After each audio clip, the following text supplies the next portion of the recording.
Boa noite, turma! Começando mais uma super quarta aqui, e hoje a gente vai conversar sobre os desafios da tecnologia de aplicação.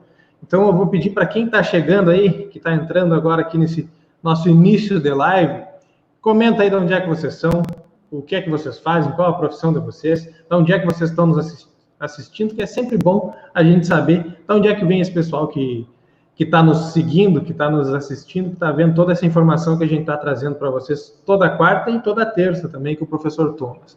Eu quero agradecer muito a esses dois que estão aqui embaixo de mim agora, aqui o Adriano e o Alisson. O Adriano é meu parceiro aqui há anos, trabalhei para ele um bom tempo, era tudo desse homem aí, há um bom tempo atrás. Ele é professor aqui do FSM, do MITA, depois ele vai falar um pouquinho para vocês o que ele faz. E o Alisson, que é uma cara nova aqui no Mais Soja, mas espero que seja a primeira de muitas aparições que ele vai fazer aqui conosco, que é lá da Agroefetiva. Então, a gente sempre está tentando trazer duas visões diferentes, uma aqui do Sul, que é um pessoal mais próximo da gente aqui de Santa Maria, e outra do pessoal mais para cima. Então, hoje a gente vai fazer essa mescla aqui com o Adriano e com o Alisson. Muito obrigado pelo carinho de vocês. E vou lembrar sempre para vocês que toda quarta é dia de Super Quarta. E então, toda quarta-feira, às 8 horas, aqui no Facebook e agora também no nosso YouTube, tem Super Quarta do Mais Soja. Aproveito também e já dou aqui nesse QR Code do lado da carinha do Adriano aqui, ó, para a Fraternidade Viver Sem Fronteiras. É uma fraternidade que vai distribuir mais de 9 mil cestas básicas pelo Brasil e 6 mil cestas básicas pela África inteira.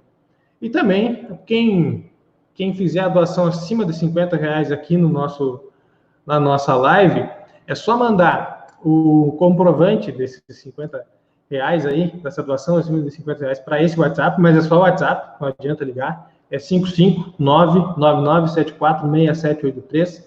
Vai ganhar um dos nossos cursos online de 20 horas aula, gratuito, tá bom? Faz a doação ali acima de R$50, faz pelo QR Code ou faz pelo link que está cruzando aqui embaixo, bit.ly/doe-fraternidade. Faz a tua doação acima de R$50, manda o comprovante para a gente e daí tu escolhe o teu curso de 20 horas lá. Quarta que vem tem Super Quarta também, como eu acabei de falar, toda quarta tem, com o professor Daniel Debona e Alexandre Fortunato. É quarta, dia 1º, às 20 horas, aqui no nosso Facebook e no YouTube. E agora eu vou passar a palavra para os meus dois parceiros de live hoje, o professor Adriano, o Alisson, nosso querido lá da Agroefetiva, para dar o boa noite de vocês aí para a turma. E a turma de casa vai compartilhando, vai curtindo e vai comentando aí para nós, para a gente chegar cada vez mais longe. Quero que você se apresente aí e dê o boa noite de vocês para a turma de casa. Pode ser o Adriano aí, está mais perto. Poxa, aqui começar o Alisson, tá tranquilo? Stefanello, primeiramente aí agradeço mais uma vez o convite por estar numa live junto com o Mais Soja. Eu acho que essas lives nesse momento difícil para todo mundo, acho que são importantes. É um momento da gente conseguir divulgar um pouco do que a gente está fazendo aqui e com certeza, né, tá levando a informação ao produtor, que eu acho que é esse que é o nosso papel fundamental. Então, como o Stefanello falou, meu nome é Adriano Arrué Melo, sou professor na Universidade Federal de Santa Maria e atualmente sou coordenador do grupo de pesquisa de Manejo Inteligente em Tecnologia de Aplicação. Então, o nosso foco principal no grupo é trabalhar com tecnologia de aplicação. Então, atualmente nós temos mestrandos, principalmente, e graduandos que trabalham e se interessam pelo tema. Então, ao longo da live, a gente vai apresentar um pouco dos dados que a gente tem gerado aqui na Universidade Federal de Santa Maria, e a ideia é conversar, então, sobre tecnologia de aplicação, esse tema aí tão importante. Já vi nos comentários aqui da live, que o professor Walter Boller nos escuta lá de Passo Fundo, grande amigo, professor Walter Boller, então já vai um abraço para ele, que é um dos nossos parceiros aí, principalmente agora na organização do Sintag em 2021, aproveitando já fazendo o marketing, né, que já está inclusive no portal Mais Soja, que em setembro de 2021 teremos o Sintag, que eu considero o evento mais importante da tecnologia de aplicação do Brasil. Então, agradeço o convite e espero que seja uma boa live para todo mundo. Bom, vamos lá, pessoal. Boa noite a todos. Stefanello, obrigado pelo convite aí. Mais Soja, de estar participando aí, primeira vez na live do Mais Soja. É uma satisfação muito grande. Obrigado aos telespectadores aí que estão assistindo. Meu nome é Alisson, eu sou pesquisador da Agroefetiva. Eu trabalho também com tecnologia de aplicação, sou pesquisador nessa área desde 2009. E nós da Agroefetiva aí, a gente desenvolve várias pesquisas, tanto de laboratório quanto de campo, né? A gente roda também o Brasil inteiro aí fazendo pesquisas nessa parte de tecnologia de aplicação. E durante a live aí vai ser uma satisfação muito grande estar compartilhando um pouquinho do que a gente faz nessa área de pesquisa, né? Um pouquinho do que a gente consegue agregar de conhecimento e a gente compartilhar, né, com o pessoal que está em casa aí, que está nos assistindo. Só um comentário, o professor Boller que nos assiste, ele foi minha banca de doutorado, então, para mim é uma satisfação e uma honra muito grande ter ele aí participando aqui também. Muito bem, professor Boller, já foi feito convite para ele falar conosco aqui numa das nossas lives em breve. Bom, então vamos iniciar aqui, vamos falar um pouquinho de tecnologia de aplicação. Agradecer mais uma vez vocês dois, é muito importante a gente ter pessoas como vocês, passando a informação que vocês fazem, tanto na academia quanto na pesquisa privada, como o Alisson, e passar para a turma de casa para chegar na ponta, para chegar em quem realmente precisa. Tá? Muito obrigado mesmo mais uma vez, vocês terem aceito o nosso convite aqui. Então, turma, vamos conceituar tecnologia de aplicação, o que é a tecnologia de aplicação e como ela pode contribuir para melhorar o controle de pragas, doenças e plantas daninhas. Agora vocês escolhem qual dos dois vai começar e toca a ficha. Posso começar, Alisson? Que aí conceito normalmente cai para professor, né? Fica à vontade. Bom, quando a gente fala em tecnologia de aplicação, então, eu acho que todo mundo segue lá o conceito do professor Matu, grande ícone da tecnologia de aplicação, então, que diz que o quê? Tecnologia de aplicação é um emprego de todos os conhecimentos científicos, proporcionando a colocação correta do produto no alvo, na quantidade necessária, de forma econômica, no momento adequado e com o mínimo de contaminação ambiental possível. Isso aí foi o que o Matu escreveu lá em 1990, naquele livrinho preto dele, né? Digamos que uma bíblia da tecnologia de aplicação. Então, eu acho que esse é o conceito que a gente precisa entender e precisa desmembrar cada um desses pedaços para entender como que realmente a tecnologia de aplicação pode ajudar, né, na melhora da distribuição dos produtos.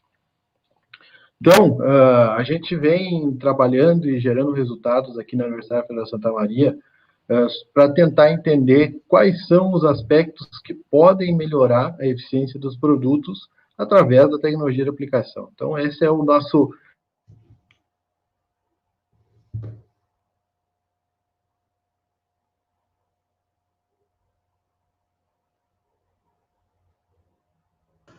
Acho que o professor Adriano deu uma travadinha. Opa.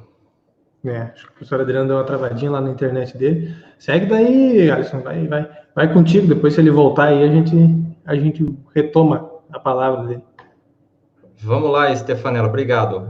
Bom, acho que o professor Adriano, ele conceituou bem aí o que é a tecnologia de aplicação, né? Vamos dizer assim, o fundamento da tecnologia de aplicação, né? Que é o uso de conhecimentos científicos para fazer o produto chegar no alvo. Então, já que ele deu esse conceito aí, que é lá do professor Matu, vou falar um pouquinho da abrangência da tecnologia de aplicação, né? Onde que a gente encontra a tecnologia de aplicação quando a gente olha para um equipamento aplicando, por exemplo, né? E a gente sempre costuma olhar a tecnologia de aplicação na ponta de pulverização, que é um ponto muito importante, você escolher de maneira assertiva a ponta de pulverização, ela vai definir tamanho de gota e, consequentemente, potencial de perdas, cobertura, penetração do produto no alvo, mas a gente também precisa olhar outros fatores, por exemplo, o que vai dentro do tanque. A mistura em tanque que a gente realiza é muito importante nesse sentido, porque a interação que os produtos podem ter ali tem um processo, uma interferência bastante grande na qualidade e na eficiência da tecnologia de aplicação, tanto no que vai atingir o alvo, quanto nas perdas por deriva. A gente olhar também as condições meteorológicas, isso é um ponto muito importante, que a gente personaliza a nossa técnica de aplicação de acordo com as condições meteorológicas, ou decide se aplica ou não. Acho que a gente também olhar um pouquinho o equipamento de aplicação, A gente vê que evoluiu bastante os equipamentos de aplicação ao longo dos anos aí, né? A gente vê hoje equipamentos bastante tecnológicos, com sensores, controladores eletrônicos, tudo isso contribui para a tecnologia de aplicação também. E o mais importante de tudo é quem está operando, quem está ali dentro do pulverizador. Então, a gente treinar essas pessoas, levar informação sobre tecnologia de aplicação para o operador também é muito importante. Então, eu acredito que isso é um pouquinho da abrangência da tecnologia de aplicação, né?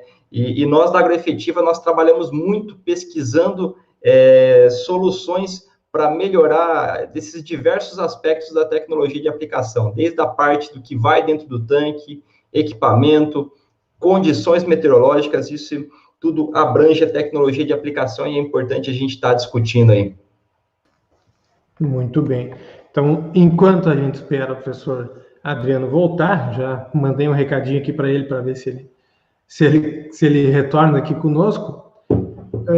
Responde para nós, então, Alisson, como que a tecnologia de aplicação ela pode melhorar a distribuição dos produtos, fazendo com que eles atinjam o alvo com uma maior acurácia e eficiência? Certo. Boa pergunta, Stefanella.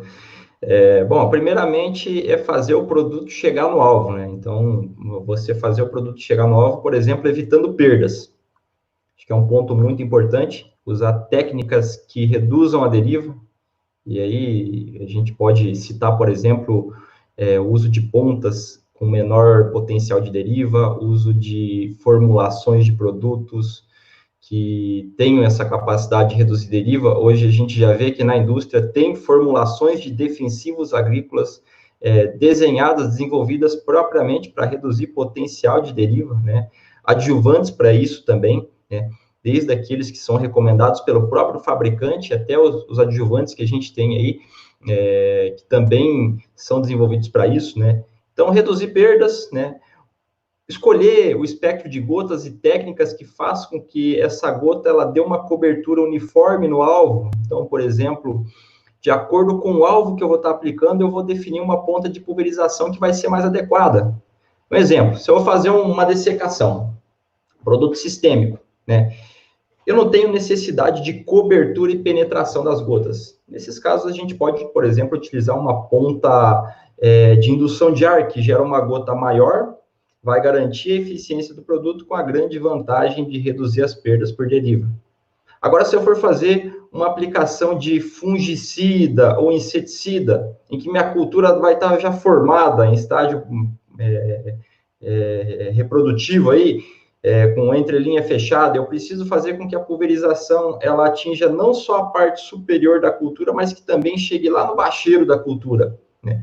Então, nesses casos, a gente precisa usar uma gota um pouco menor para fazer com que o produto chegue de maneira uniforme ao longo do dossel da cultura. Logicamente que eu sempre vou ter uma concentração maior de produto nas partes, nos terços superiores da cultura e uma concentração um pouco menor nos terços inferiores. Mas com algumas técnicas a gente pode reduzir essa diferença. Olha só, o Adriano voltou aí. Então, acho que é mais ou menos fácil. Acho que é mais ou menos isso, Stefanella. Tentando responder aí sua pergunta. Não, tranquilo. Então, Adriano, não sei se tu chegou a pegar a pergunta aqui, a nossa segunda pergunta, ou se tu quer retomar a tua resposta da pergunta anterior, só para a gente dar andamento aqui. Não, acho que podemos seguir na segunda pergunta já. Acho que o Alisson deve ter... Eu estava complementando já, então acho que não teve prejuízo. Vamos em frente. Não, então, só para te dar como é que eu vou dizer, um alinhamento nisso que o Alisson falou, dar mais uma recomendação junto com o que o Alisson falou, como que a gente pode melhorar a distribuição dos produtos, fazendo com que eles atinjam o alvo com mais acurácia? Foi essa pergunta que eu fiz para o Alisson e era essa pergunta que ele estava respondendo agora para nós aqui. Se tu quiser dar a tua palavrinha aí para a gente seguir em frente. Desculpa se eu repeti o discurso do Alisson, porque eu não ouvi, né? Então... Tá, mas assim, existem várias ferramentas que a gente pode utilizar para melhorar a acurácia dessa cobertura, né?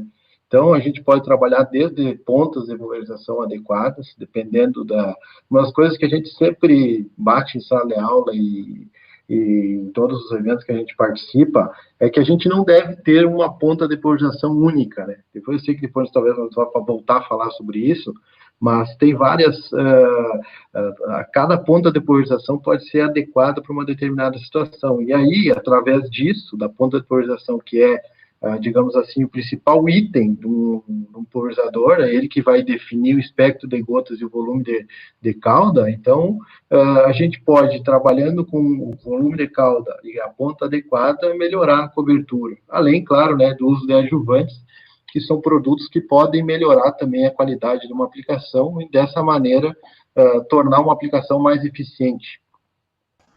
Muito bem. Agora tu segura essa tua internet aí. Vamos até o final com ela. Agora passei para o celular. Estou roteando do 3G agora. Bom, então, quais são os principais problemas que, na visão de vocês dois, a gente encontra a respeito da aplicação na tecnologia de aplicação?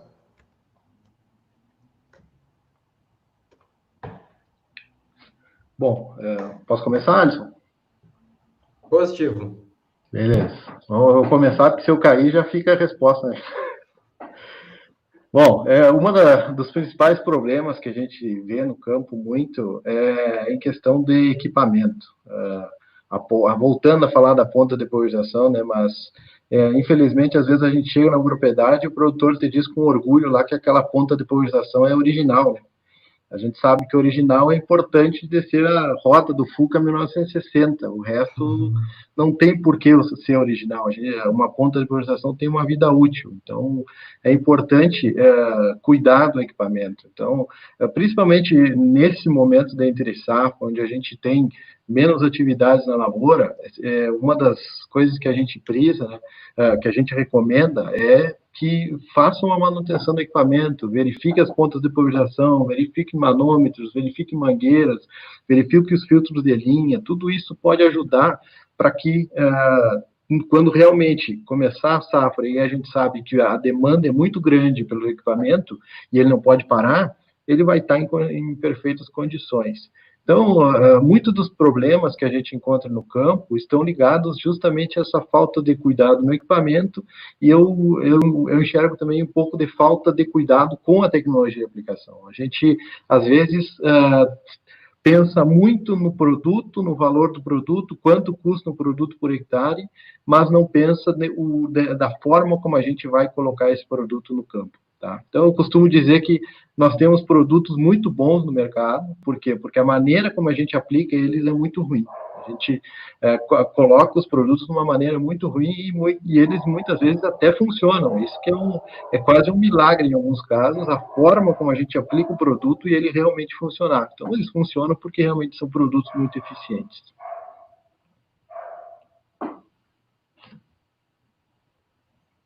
Beleza, Adriano, acho que eu vou complementar, então. Muito boa essa sua resposta, essa parte de manutenção do equipamento. Realmente a gente vê que o pulverizador é o equipamento que mais trabalha ao longo do ciclo de uma safra e muitas vezes acaba tendo a menor atenção. A gente vê muitas vezes o agricultor parando para revisar a máquina, colhedora, semeadora, e o pulverizador acaba ficando de lado, né? E acho que, para complementar, além do equipamento, eu também diria que as perdas por deriva.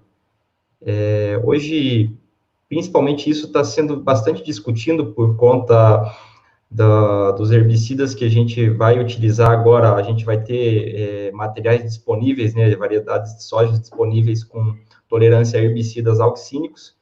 E o controle de deriva é, sem dúvida nenhuma, um dos pontos muito importantes nesse sentido, né? Porque a gente pode ter culturas sensíveis próximas nas áreas que a gente está fazendo a aplicação, que a gente pode prejudicar essas culturas sensíveis. E, além disso, se uma parte do produto, agora pensando de maneira geral, não só em herbicidas, mas qualquer outro produto, fungicida, inseticida, ou até mesmo herbicida, se a gente faz a aplicação desse produto, ele não chega no seu alvo, se eu tenho uma perda de 10, 20, 30% por deriva, eu tenho 10, 20, 30% a menos da dose do produto atingindo o alvo. Então, como que eu espero que um produto ele vai funcionar de maneira adequada se eu estou perdendo 10, 20, 30% da dose desse produto, né? Lógico que esse número é bastante variável, vai depender da condição meteorológica que está se fazendo a aplicação e da técnica de aplicação empregada. Então, eu acho que um dos pontos cruciais que a gente precisa trabalhar com a tecnologia de aplicação é a utilização de técnicas de redução de deriva. Então, a gente pode utilizar desde a ponta de pulverização adequada, que vai ter menos deriva para aquela condição de aplicação, desde a atenção às condições meteorológicas, que muitas vezes essa informação vira paisagem, e a gente vê que isso vira paisagem, é só perguntar quantos agricultores têm um termohigroanemômetro, que é aquele aparelhinho que mede temperatura, umidade e velocidade do vento, né? Então, praticamente, a grande maioria não utiliza desse equipamento, e essa é uma informação muito importante na tomada de decisão da técnica de ser utilizada na hora de se fazer a aplicação, né, para reduzir perdas. Então, é muito importante a gente adotar essas técnicas de redução de deriva, entender o quanto que, por exemplo, as condições meteorológicas são importantes e que tem um impacto muito grande nas perdas por deriva. Acho que mais ou menos um resumo aí. Acho que só... Pode complementar, né? Só para Alisson, eu acho que essa questão dos novos herbicidas auxínicos que vão vir para o mercado, isso vai mudar bastante a tecnologia de aplicação. Acho que isso vai acabar trazendo a tecnologia de aplicação para o foco, justamente porque ou nós vamos saber usar essa tecnologia ou essa tecnologia vai morrer.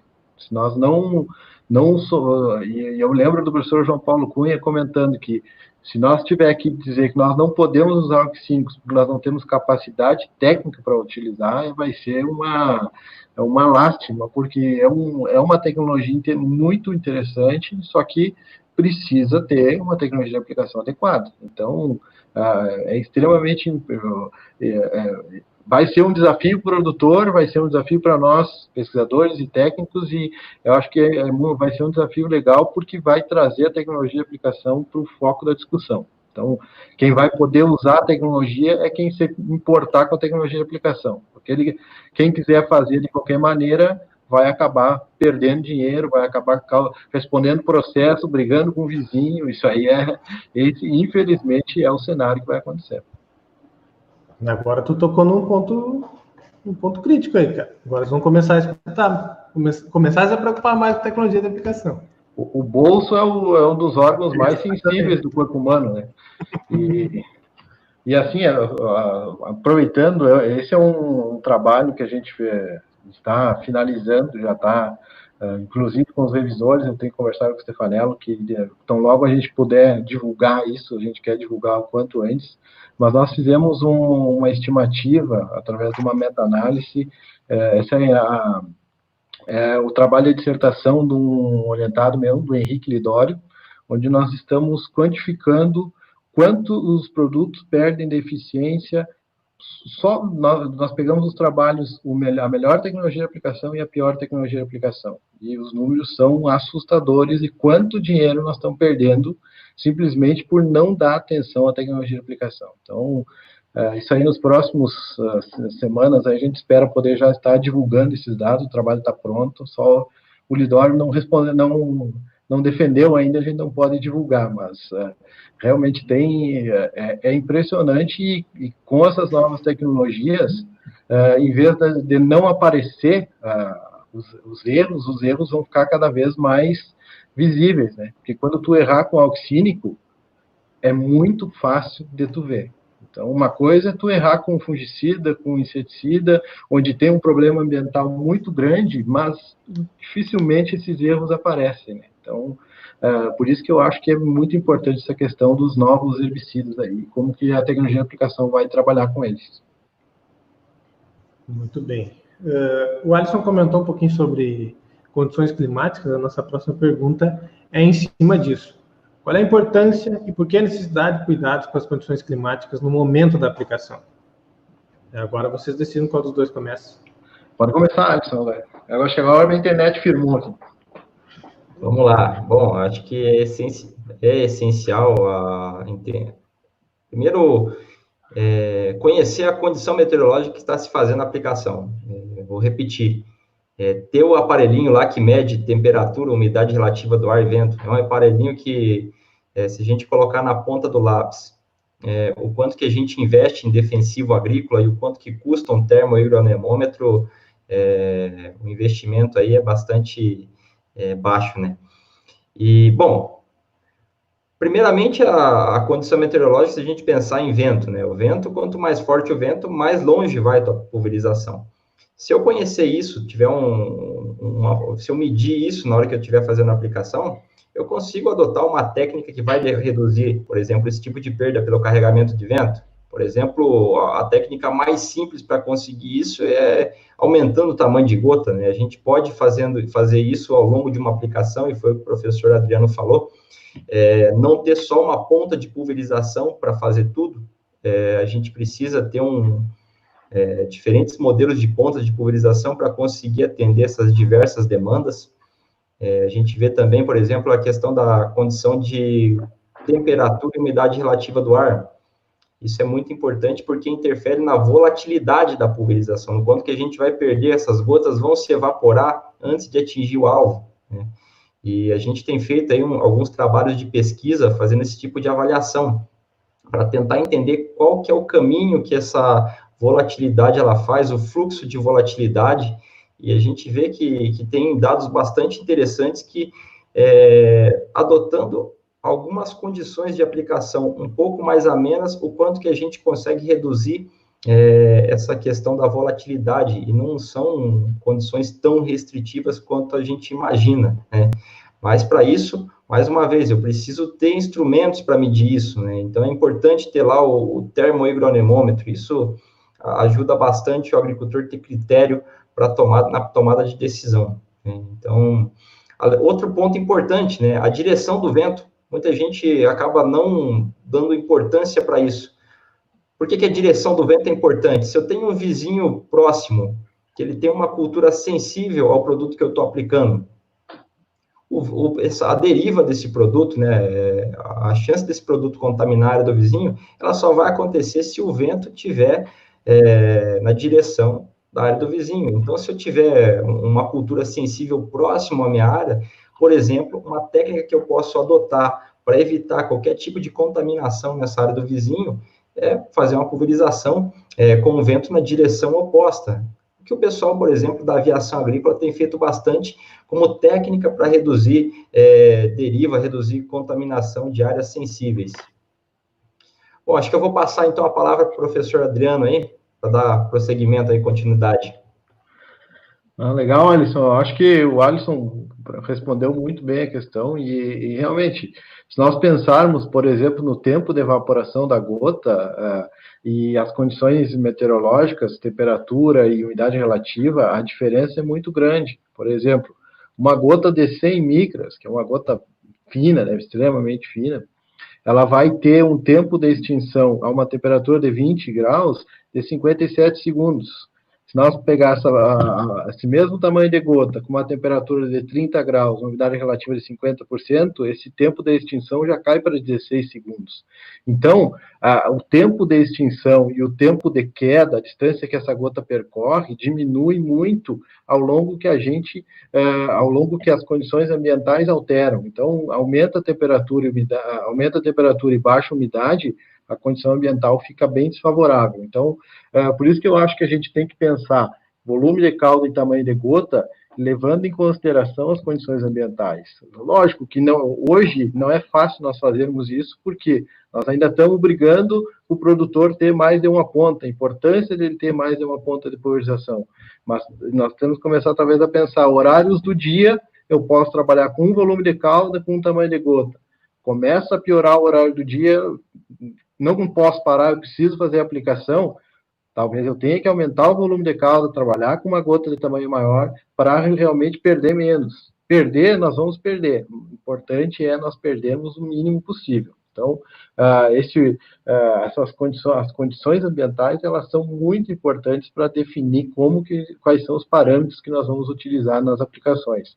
Eu acho que Se nós pensar só naquilo que está escrito nos livros, se nós pensar só aplicar dentro daquelas condições ambientais, lá o professor Gandolfo já disse há muito tempo, né, que não tem como aplicar a área que nós precisamos aplicar somente dentro das condições ideais. Mas a gente sabe que trabalhando numa condição ambiental desfavorável, nós vamos ter que proteger mais essa gota, trabalhar com volume de cauda maior, trabalhar com uma gota maior, para poder que essa gota realmente chegue onde a gente precisa. Muito bem. O Haroldo fez uma pergunta em cima disso que vocês falaram aqui. Eu acredito que o Adriano tenha respondido uma parte dela agora no final.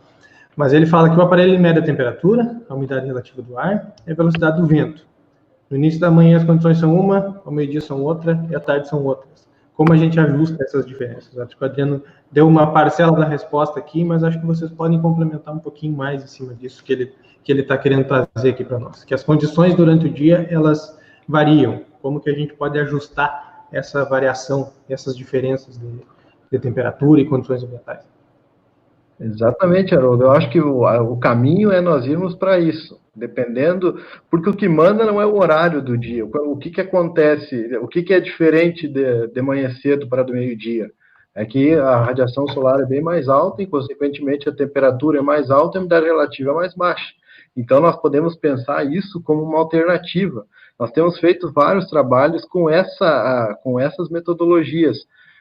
Aplica às 8 da manhã, aplica meio-dia, aplica às 6 da tarde. E a gente tem visto muita diferença.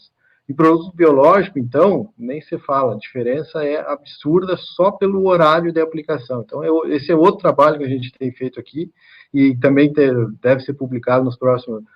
Esse vai demorar mais tempo, nos próximos meses, digamos assim, onde a gente avaliou a aplicação de um vírus em diferentes horários do dia. E a diferença que nós temos é muito grande. Aí, claro, tem até as particularidades do vírus, que é mais sensível um pouco à luz e tal, mas se nós pensarmos na aplicação em si, mesmo em produtos químicos, nós vamos ter diferença ao longo do dia.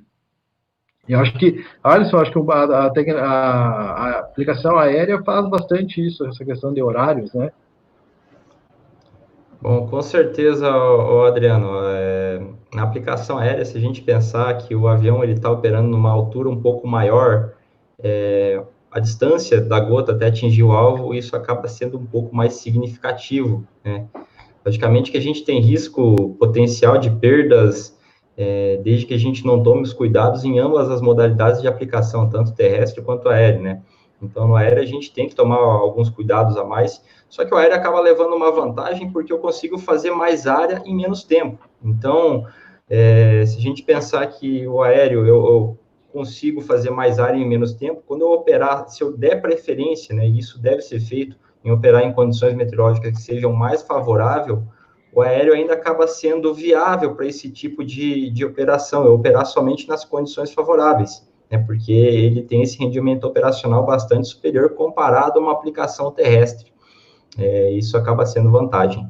E, logicamente, assim como a aplicação terrestre, no aéreo eu consigo adotar técnicas de aplicação que reduzam o potencial de deriva, né, de acordo com a condição meteorológica. Uso de gotas maiores, né, então isso a gente consegue fazer ajustando tanto modelo da ponta de pulverização, posição da ponta na barra. Se eu estiver trabalhando com um atomizador rotativo, por exemplo, consigo modificar tamanho de gota também, né, lógico que numa proporção um pouco menor, mas mexendo na rotação do atomizador. Então, tem diversas técnicas que a gente pode adotar para reduzir esse potencial de deriva. E, como você mesmo disse, Adriano, personalizar a aplicação de acordo com a condição meteorológica. Se a coisa ficou um pouquinho pior, aumentou a temperatura, diminuiu a umidade relativa do ar, aumentou um pouco o vento, uma das melhores maneiras mais eficientes de se conseguir reduzir as perdas por deriva nessas condições é aumentando o tamanho de gota. Só que para aumentar o tamanho de gota nessa condição, eu preciso também aumentar o volume de aplicação, senão eu vou perder em cobertura, não vou ter a cobertura adequada para o produto funcionar. Então, acaba isso ficando como principal dica aí da minha parte, né? Personalizar nesse sentido, né? E por isso que é importante ter critério para fazer essa personalização. Eu não vou conseguir ter esse critério se eu não tiver o equipamentinho lá que vai medir o tamanho de gota, a temperatura, a umidade relativa do ar e a velocidade do vento. Uma coisa que a gente sempre fala em sala de aula, né, que em agricultura não tem receita de bolo.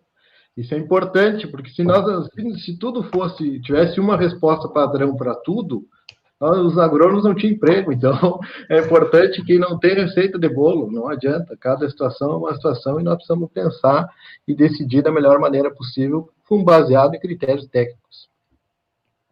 Muito Eu, bem. Adriano, eu vou aproveitar.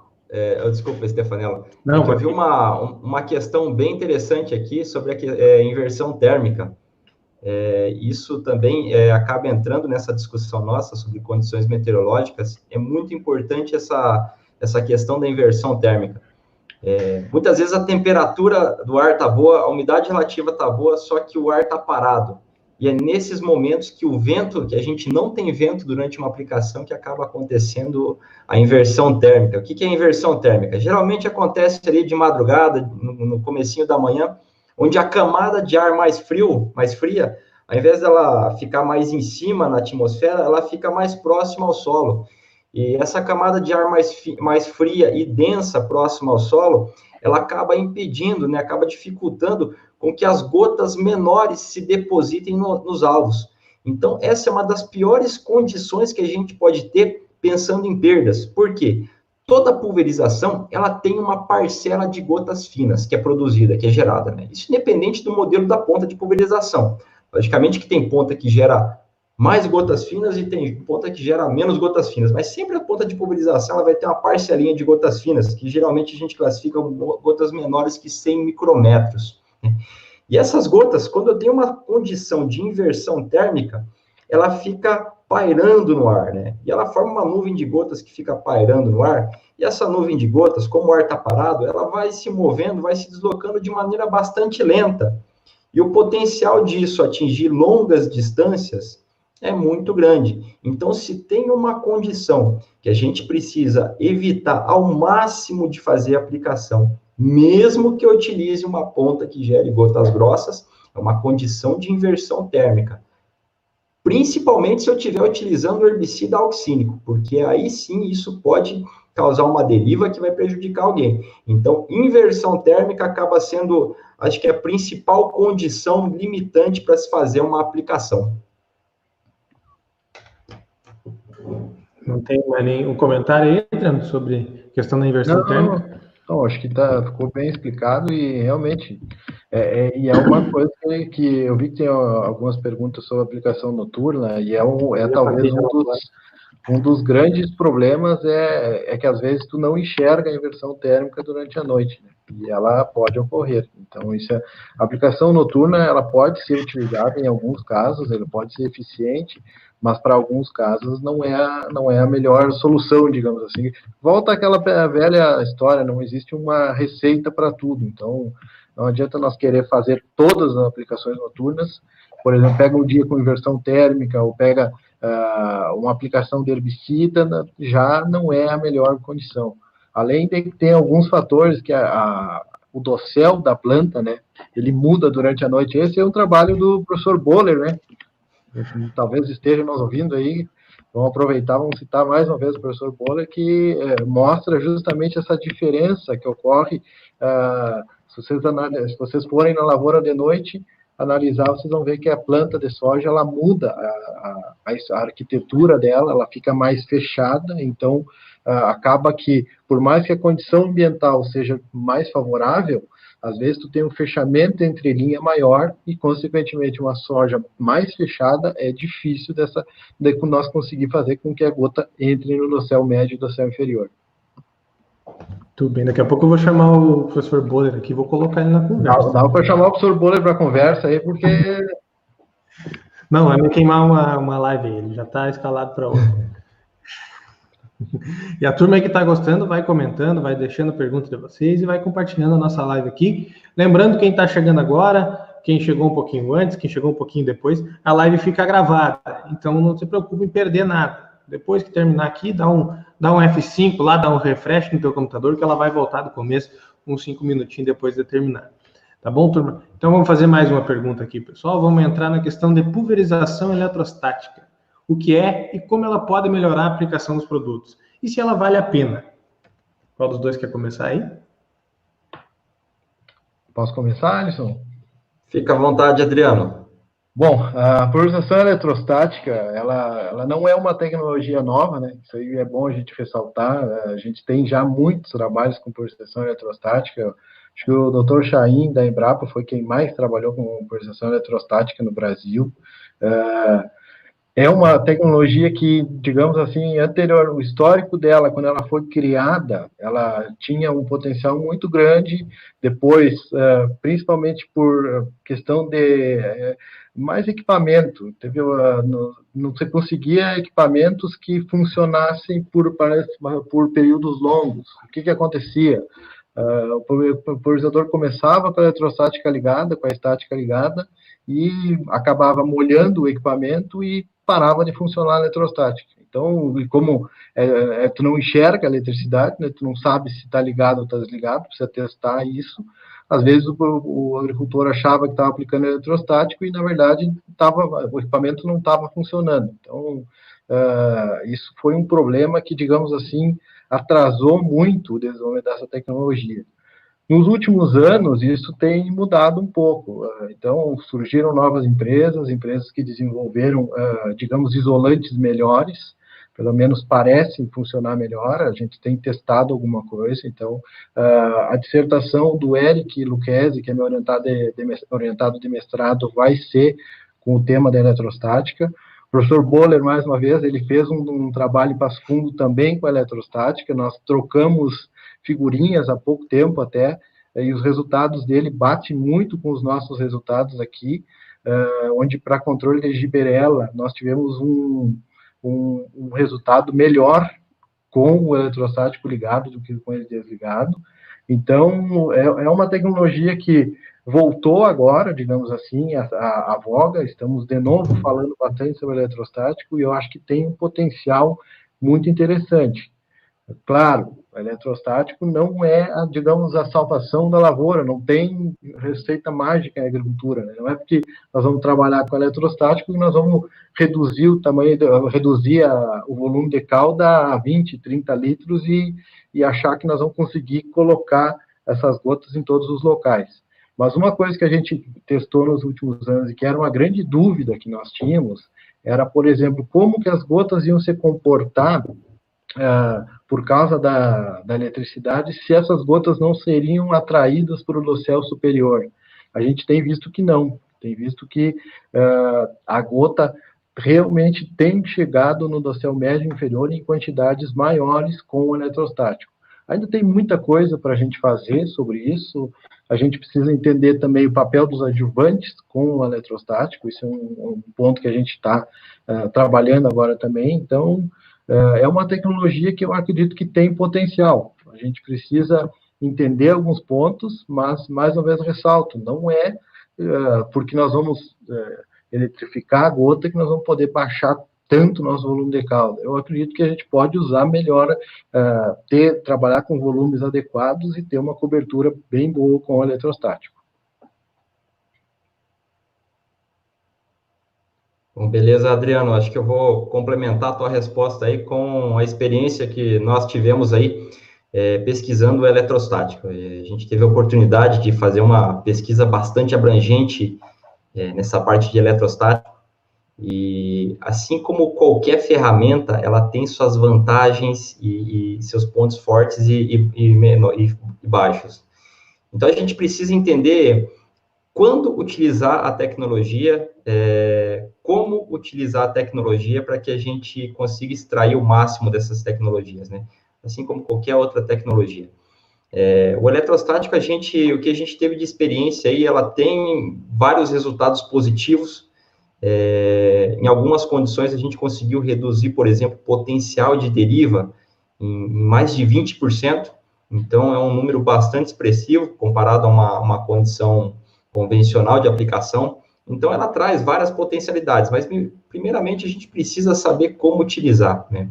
Então, cada fabricante vai ter um posicionamento em relação ao uso desses eletrostáticos. Hoje, por exemplo, a gente tem opções de equipamentos que a gente instala na barra da máquina, a gente consegue adaptar no equipamento que a gente tem no campo.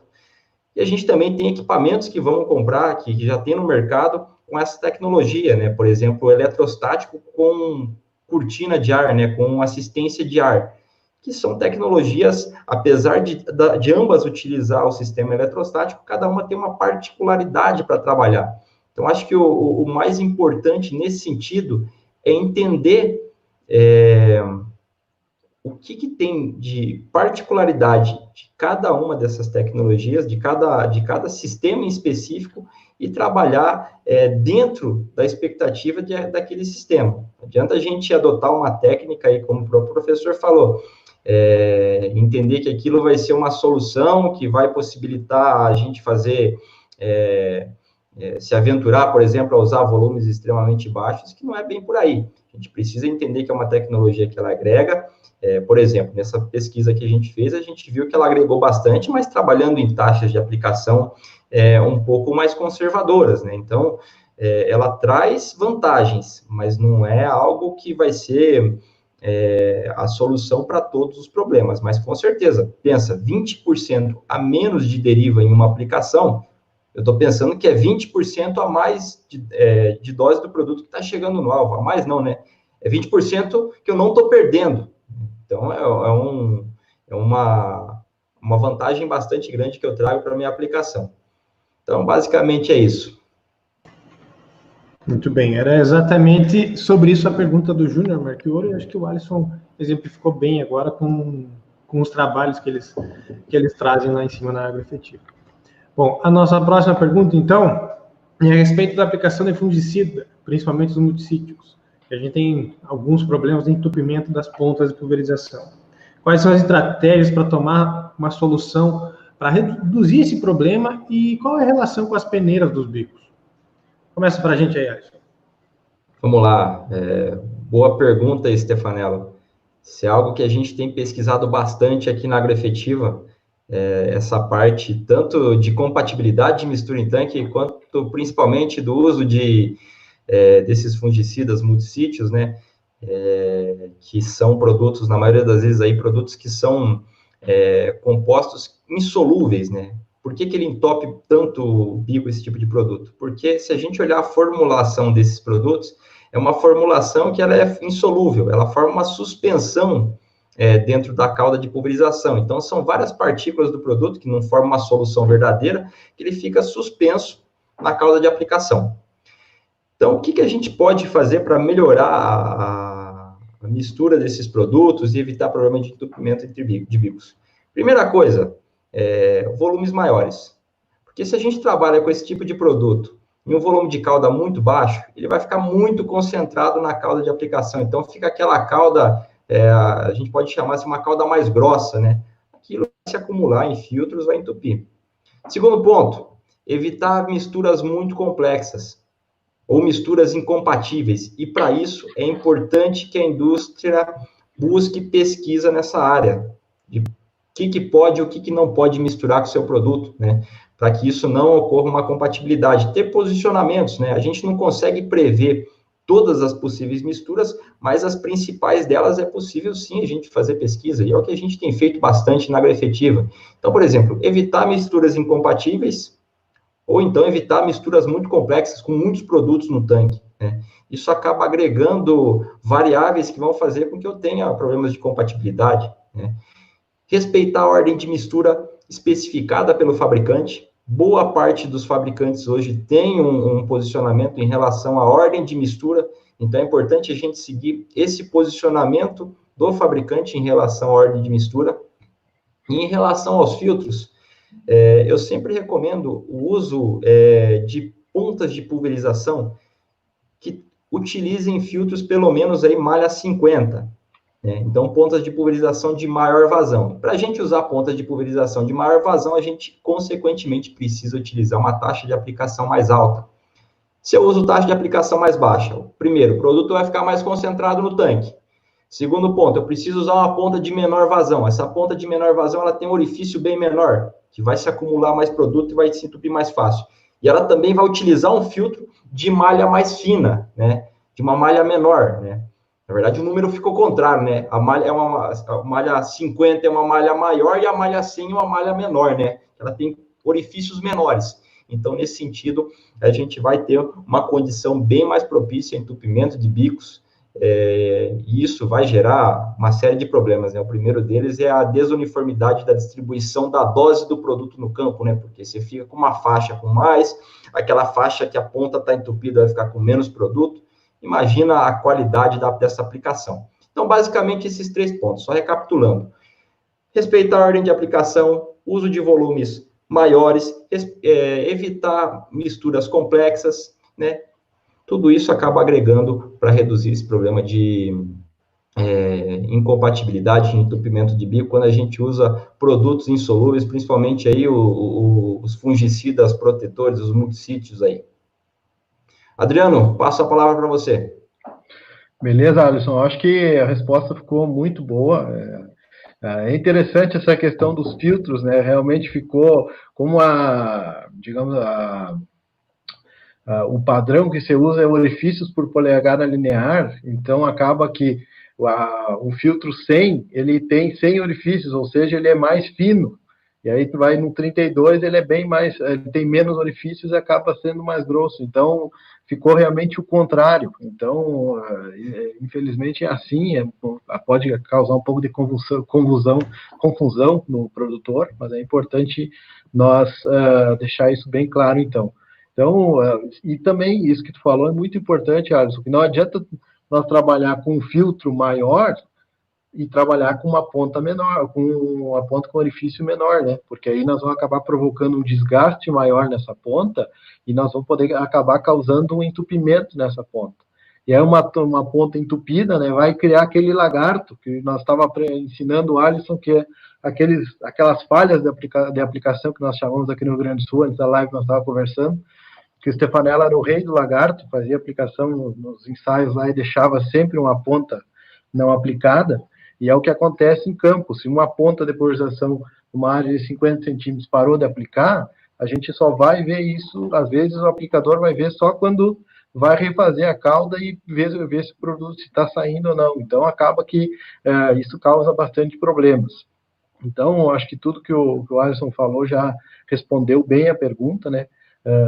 A gente tem também alguns adjuvantes que melhoram um pouco essa pré-mistura, lembrando, né, que adjuvantes que ajudam na pré-mistura, eles vão primeiro no tanque de vaporização, adjuvantes da base óleo mineral, óleo vegetal, eles vão por último, né, essa é a ordem principal que a gente tem utilizado, mas também não tem nada mágico, mais uma vez, não tem um adjuvante que vai resolver todas as situações, porque nós temos que pensar que se nós baixar o volume de cauda, às vezes a taxa de dissolução do produto nem é atingida, e esses produtos, a gente sabe, os multissítios trabalham com volumes, com doses maiores, né, se a gente reduz muito o volume de cauda, acaba que a gente acaba forçando essa alta concentração do produto. A tua sorte que eu não posso me defender aqui ao vivo, cara. Não, tu não participa da... Tua sorte que eu não posso me defender. Mas ganhei 2 anos seguidos do troféuzinho. Tu sabe. Bom, vamos seguir aqui numa área que tu gosta bastante, Adriano. O Carlos Kiesel, já que tu tocou no assunto de adjuvantes agora, ele pergunta qual é o adjuvante, base oleosa ou siliconada, que protege melhor a gota. O Carlos Kiesel, nossa pergunta pelo YouTube. Bom, isso é uma coisa que a gente precisa pensar, né? Por que a gente coloca adjuvante no tanque de vaporização e como que ele funciona? Aí nós estamos falando de um organosiliconado puro, ou seja, só a base de silicone. Hoje nós temos basicamente 2 produtos só que são assim. A função básica do siliconado não é proteger a gota, tá? A função básica dele é reduzir tensão superficial. É para isso que a gente utiliza organosiliconados. Eles são os que reduzem a tensão superficial aos menores níveis. Ou seja, eles são aqueles que dão o maior espalhamento da gota, uma vez que a gota chega no alvo. Só que o que acontece? Enquanto essa gota não chegou no alvo, e a gente reduz a tensão superficial, essa gota sofre mais, ou seja, ela perde mais energia livre, consequentemente ela fica menor, consequentemente ela fica mais suscetível à deriva. Óleo mineral tem outras funções, né? Ele vai mexer na desagregação da cutícula, ele vai mexer em outras questões, e ele tem uma certa proteção contra a evaporação. Nós não temos hoje nenhum adjuvante no mercado que a gente diga que seja um antievaporante, que consiga eliminar 100% da evaporação, ou seja, proteger bem a gota. Mas entre os dois, entre as duas classificações, certamente o óleo mineral daria um efeito melhor. Muito Vamos bem. lá. Vai lá. Complementar um pouco do que o Adriano falou em relação principalmente ao organosilicone. Eu acho que os principais que a gente tem no mercado são esses, que são espalhantes, mas a gente pode ter, por exemplo, organosilicone com pouca ação espalhante e, por exemplo, que são redutores de espuma. Então, a gente tem diversos tipos de organosilicone, então, por isso que é importante não generalizar, né? E até pode ter alguns organosilicones que têm um efeito redutor de deriva, mas o que vai mais utilizado foi o que o professor Adriano falou mesmo, que são os espalhantes. Falar um pouquinho também dos redutores de evaporação, de volatilidade. Isso está muito ligado principalmente com o ingrediente ativo, com o produto que eu estou trabalhando, né? O que a gente vê hoje, assim, de redutor de volatilidade é que a gente utiliza em misturas com determinados produtos, ingredientes ativos, para reduzir a volatilidade de uma determinada molécula, não da gota em si, né? O que interfere na gota em si é mais a gente aumentar o diâmetro dessa gota, a fim de ter uma gota de diâmetro maior, e com isso essa gota ela se evapora mais devagar, comparado com uma gota menor, ela não vai se sumir tão rapidamente por evaporação. O óleo acaba tendo um efeito bem interessante nisso, porque lá na quebra da gota, o óleo acaba fazendo com que a gota se quebre menos, forme gotas maiores, e ela reduz principalmente a parcela de gotas menores quando a gente trabalha com uma ponta sem indução de ar. Agora, se a gente pega uma ponta de indução de ar, muda completamente a história. Aí, geralmente, a gente tem surfatantes que acabam tendo efeito redutor de deriva para a ponta de indução de ar, o que não acontece para a ponta sem indução de ar. Então, ponta de indução de ar acaba sendo um mundo à parte. É difícil a gente prever a ação do adjuvante na ponta de indução de ar se a gente não tiver pesquisa. E é pesquisa, sim, que é feita a nível de laboratório. A gente precisa avaliar o espectro de gotas com equipamentos específicos para isso, né? Com o papel hidrossensível, por exemplo, a gente não consegue ter essa sensibilidade de avaliação. É o que a gente faz bastante aí na agroefetiva. A gente tem analisador de tamanho de gota em tempo real que a gente consegue perceber essas diferenças que os adjuvantes fazem no espectro de gotas e como que o comportamento desses adjuvantes ele pode contribuir para aumentar o tamanho de gota, para reduzir parcela mais fina de gota e, consequentemente, reduzir o potencial de deriva da aplicação. Eu acho que, Alisson, eu acho que nesse caso específico dos siliconados é bom a gente falar um pouco de nome comercial. Não gosto muito de falar em nome comercial, mas nesse específico, porque senão fica uma confusão. Os dois, na minha resposta, que eu levei em consideração, é Breakthrough 240 e Silhouette, tá? O resto, os outros siliconados que tem no mercado, tem até siliconado com óleo metilado. Aí é outra categoria, é outro tipo de produto, tá? Então, a comparação toda que eu fiz foi entre um organosiliconado puro, que aí no mercado brasileiro hoje nós temos só esses dois, comparado com os óleos minerais, tá? Porque realmente é bem isso que o Alisson disse, nós temos uma infinidade de siliconados hoje no mercado e associados com vários outros produtos, com vários outros surfactantes, então muda bastante essas respostas. E, perfeito, a questão de indução de ar muda completamente o jogo, né? Tem coisas que muda totalmente o tamanho de gota com a colocação do adjuvante. Muito bom. Então, eu vou pegar agora mais duas perguntas aqui da turma. Uma que agora eu vou jogar na tela para mostrar que a gente é internacional, que é do Marcelo Massales. Ele está perguntando a opinião de você sobre o uso de drones na pulverização. Não é a primeira pergunta do pessoal falando sobre drones em pulverização, e só exemplifiquei com a dele para mostrar que a gente tá fora do país também. Qual a opinião de você sobre os drones, então? Tem que responder em portunhol ou não? Cara, tu enrola aí. Eu sei que tu enrola bem, tu passa na Argentina ali. Não. Quer começar, Alisson? Posso começar, mas eu vou responder em português. É que nós estamos na fronteira aqui, nós enrolamos bastante no portunhol. Não, se fosse o Fernando, o meu outro colega pesquisador da agroefetiva, ele conseguiria responder bem em espanhol. Inclusive, ele era o mais indicado para responder essa pergunta, que é sobre drones, né? Ele trabalha bastante com essa parte de aviação agrícola dentro da nossa equipe. E aviação agrícola e drones também. Bom, o drone, ele tem um potencial bastante grande. Se a gente parar para pensar, a gente está começando a conhecer o drone agora, entender as potencialidades e as limitações dos drones.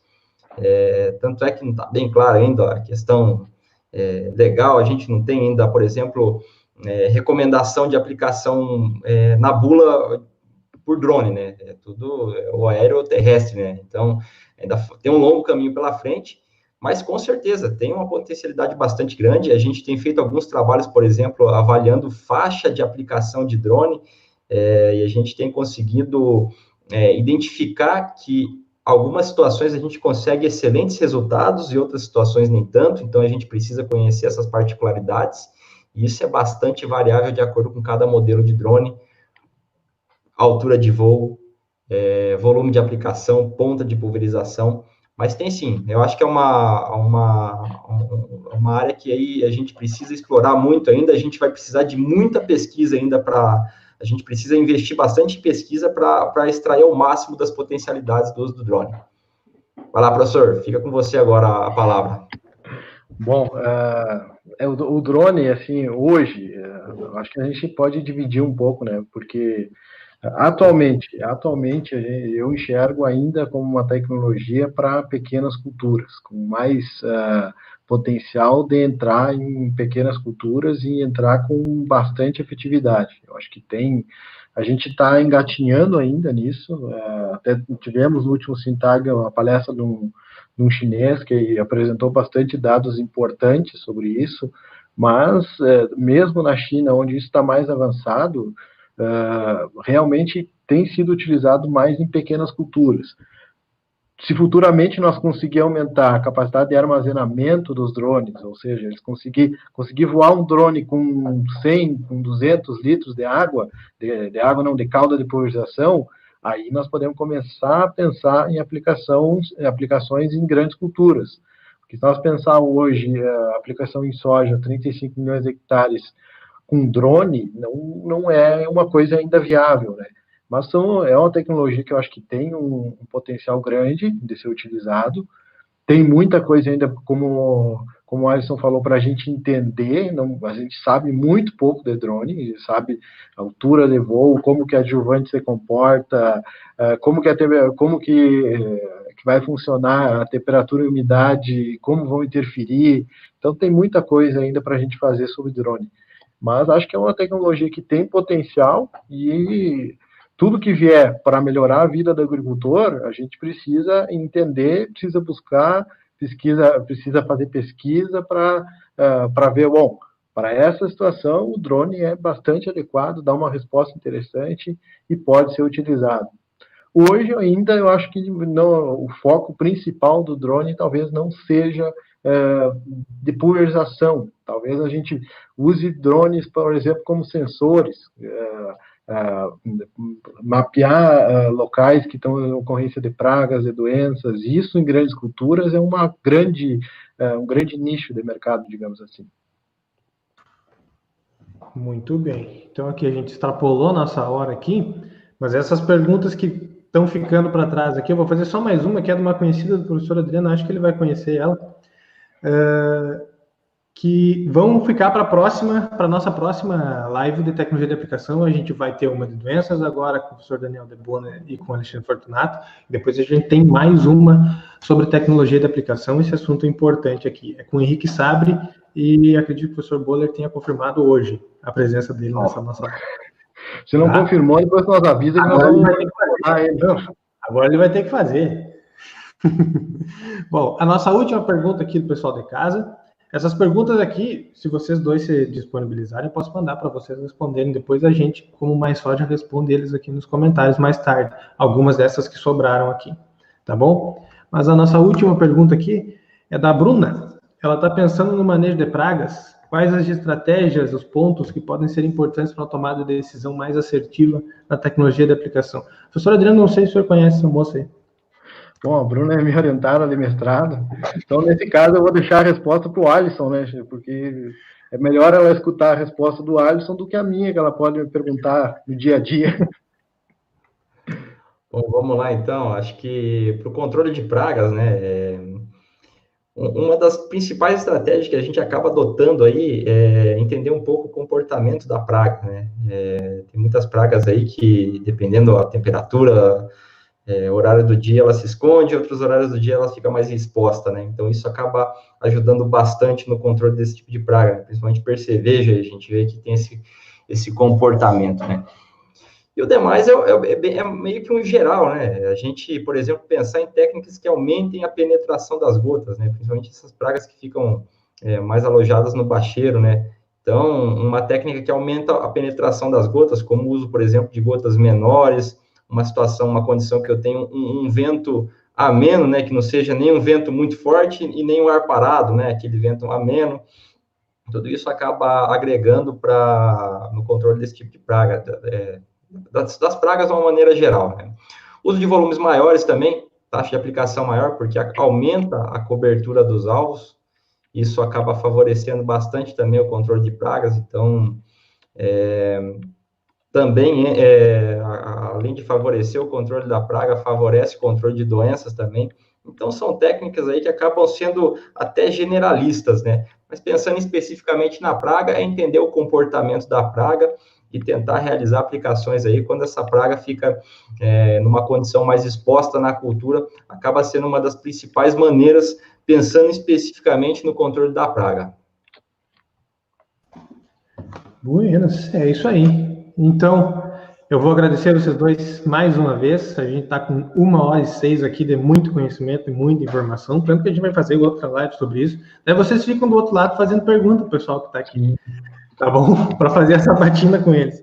Agradecer a turma aqui. Tinha gente de Boa Vista do INCRA, Nova Mutum, Primavera do Leste. Tinha de um par de lugar aqui assistindo a gente. Tinha o pessoal de fora aí, os castilhanos, nossos parceiros, nossos irmãos, nos assistindo aqui. Agradecer a vocês dois. Alisson, muito obrigado. É a primeira vez aqui, espero que seja a primeira de muitas.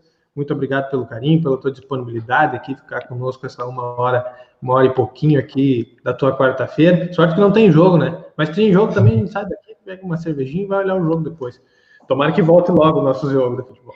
Adriano, mais uma vez, é sempre um prazer estar contigo. Meu amigo aí de longa data, 11 anos, me botou costal nas costas, bater pano, e hoje nós estamos aí fazendo essas nossas explanações juntos. Muito obrigado pelo carinho de vocês dois. Quero que vocês reforcem um pouquinho mais, dê aí os contatos do Mito, contato da Agroefetiva, para ficar para a turma aí de casa, para eles poderem tirar mais informações de vocês e saber do trabalho de vocês. Pode começar, Alisson.